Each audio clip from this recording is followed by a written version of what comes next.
Hola, bienvenidos a esta secuencia del cine cubano, un encuentro semanal del cine y sus protagonistas.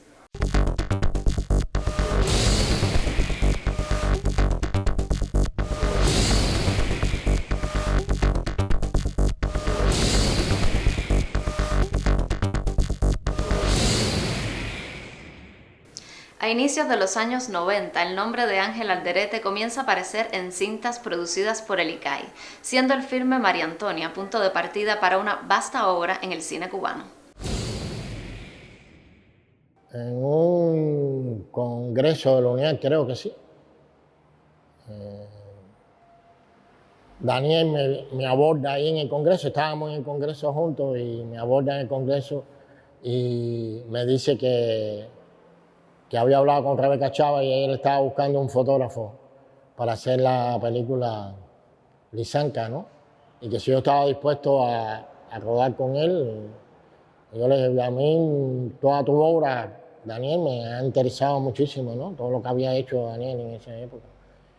Y nos pusimos de acuerdo. Pasó como 2 meses y yo pensé que esa conversación iba a ser más un tiempo, se iba a demorar un tiempo la producción en organizarse y eso, y como a los 2 meses y medio, Danielito, su hijo, que era el productor en esa película, me llama, me dice, oye, mi papá quiere entregarte el guión, vamos a entrar ya en producción. Yo, ¿cómo que en preproducción? Sí, vamos a entrar en producción ya. Y mi papá se va para Rusia a buscar 2 actores rusos, porque venían 2 actores rusos importantes para poder hacer la película. Lisanka es la última película que se hace en Cuba en 35 milímetros. A partir de ahí no se ha hecho más nunca ninguna película en celuloide. Todas las películas posteriores se han hecho a través del video. Empezamos a ver cómo hacer la escenografía, cómo hacer los cohetes, porque no teníamos un punto de referencia sobre este tipo de cohetes, ya esos cohetes no existían aquí, y había un cohete en el Morro, en exhibición, que fuimos a verlo, que no tenía toda la estructura, pero por lo menos tenía parte de esa estructura. Y en el guión, que la gente ha visto la película, sabe que hay un accidente, ¿no? ¿Cómo hacer el accidente? Ya habíamos resuelto que, bueno, se iban a hacer unas estructuras largas para poder filmar desde arriba el cohete y que tuviera una dimensión y todo eso. Pero a mí, yo le dije a Daniel, mira, el problema es que es una rastra que se desplaza, se cae el cohete y eso casi es imposible hacerlo. O sea, con una rastra de verdad, y el cohete que vamos a poner arriba no pesa lo suficiente para hacer eso, ¿no? Nosotros tenemos que hacer eso en maqueta.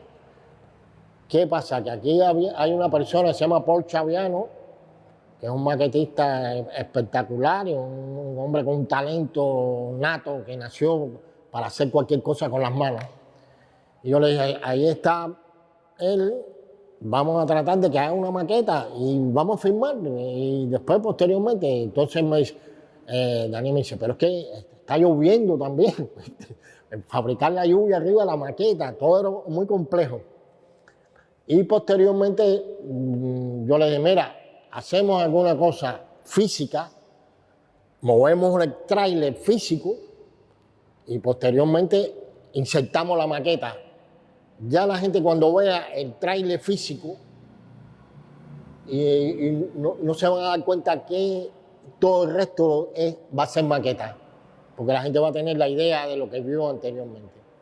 Y así lo hicimos, ¿no? Hicimos la maqueta, filmamos la maqueta, tuvimos que usar un atomizador para inventar la lluvia con la maqueta y posteriormente se editó. ¿Cuál es la anécdota interesante de esto? Que viene Paul Chaviano y me dice, Alderete,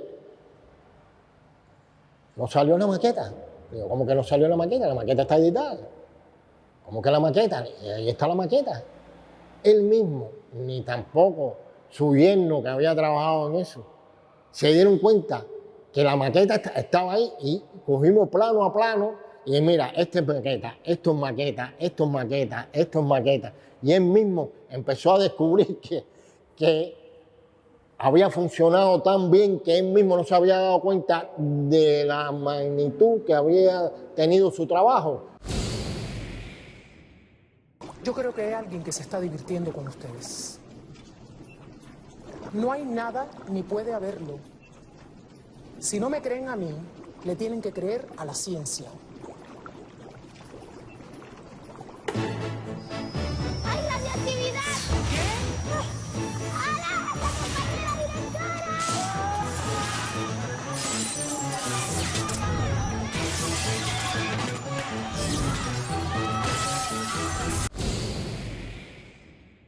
Sin embargo, es una película, para mí, nunca yo había trabajado con niños y eso para mí fue uno de los retos para poder iluminar la peli, porque los niños son muy inquietos, a pesar de que muchos eran de la colmena, tenían cierta cultura teatral, pero mantenernos en un aula y poder darle ese mundo fantástico.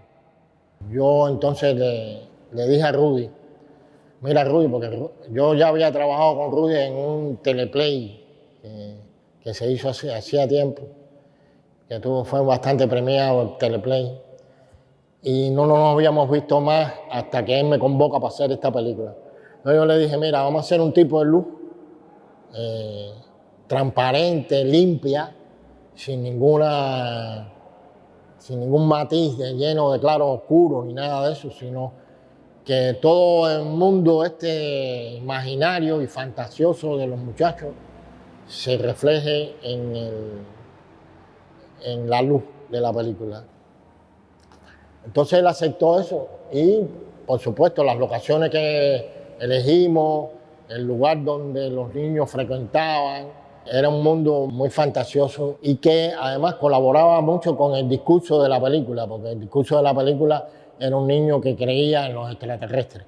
Y eso era una cosa que ¿cómo se llama? Que en el mundo fantasioso de los niños siempre está presente. Muchos niños piensan que hay otro mundo y que viene gente de otro mundo y que la gente de otro mundo tiene otro físico. Y eso hizo que nos pusiéramos de acuerdo para no solamente la luz, sino los encuadres. La cámara se iba a mover bastante, no iba a estar estática. Y a partir de ahí hicimos ese trabajo hasta el final, ¿no? Lo hicimos en video. Yo pienso que era mi segunda película, creo, en video. Y el resultado, a mí me gustó el final del resultado, ¿no? De la película. Una de las cosas más interesantes que tuvimos es que hicimos el guión técnico completo de arriba a abajo, plano a plano. Rudy trabaja mucho este tipo de saber exactamente lo que él quiere y lo que él quiere lograr con su película, ¿no? Y los encuadres de cada una de las películas.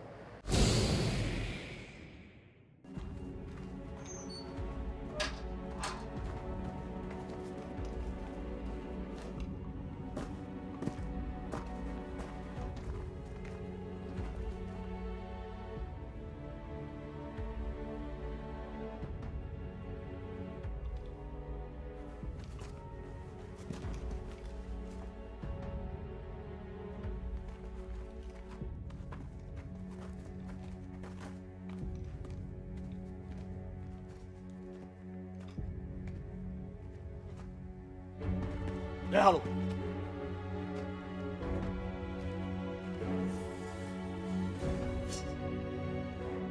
¡Porten armas! ¡Carguen! ¡Fuego!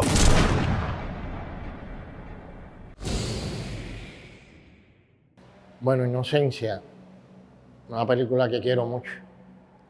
Alejandro me convoca a mí, nos conocíamos desde la fílmica de Minfar, habíamos trabajado, Alejandro era asistente de dirección de Algo Más Que Soñar en esa época. Y desde ahí nos conocimos, ¿no? Y ¿qué le propuse a Alejandro? Uno, que tratar de acercarnos a una luz y buscar un pintor. y era Rembrandt, el pintor. Rembrandt se caracteriza por iluminar lo que tú quieres que él vea y lo no, empieza una degradación hacia el negro. Yo le dije que la película tenía que funcionar de esa manera y que además las velas eran la fuente de iluminación de toda la película. Hicimos un trabajo de investigación de la iluminación porque había gas en un momento indicado en La Habana, lo había traído una compañía española, pero realmente el fuerte de la película todo estaba basado en velas. Y yo le dije que yo iba a tratar de iluminar así, con las atmósferas de esa época así. Yo estudié mucho toda la pintura de esa época y además de eso me di a la tarea de ver la capacidad que tenía la cámara para poder registrar con velas y yo apoyar con iluminación, pero tratar de registrar eso con velas. También me di cuenta que había un filtro que se ponía en lámpara que daba esa textura de la piel, digamos, esa cobriza, ese rojo cobrizo. Y así funcionó. Y entonces le dije de proponer, como la película tenía muy buena atmósfera y tenía muy bien decorado, había muy buenos decorados, entonces le dije de usar los aires al revés. Es una cosa que la película tiene, que mucha gente me dice que por qué yo hice eso, ¿no? Si yo tengo un encuadre mirando hacia acá, el aire normalmente va hacia allá. Y yo lo que hice fue al revés, el aire mirarlo hacia atrás, porque los elementos escenográficos que tenían detrás de él iban narrando la atmósfera y la época de la película. Entonces, por lo tanto, los encuadres míos eran al revés, todos siempre fueron al revés. Los aires al revés de lo que normalmente se encuadra.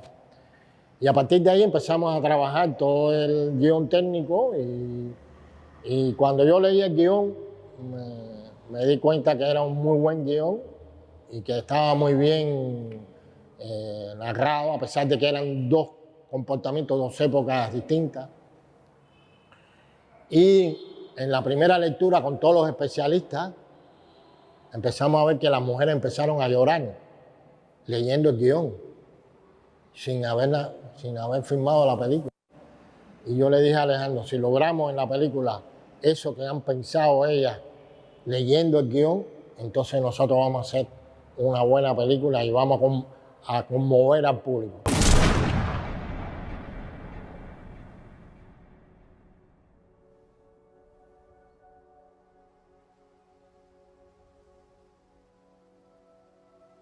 ¡Para la otra escuadra! ¡March! ¡Porten armas!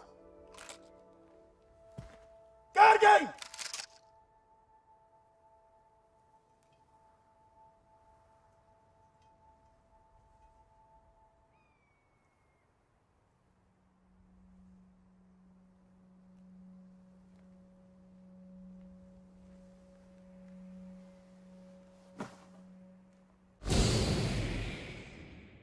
Ángel Alderete es un referente ineludible no solo en el cine, sino en la historia del audiovisual cubano.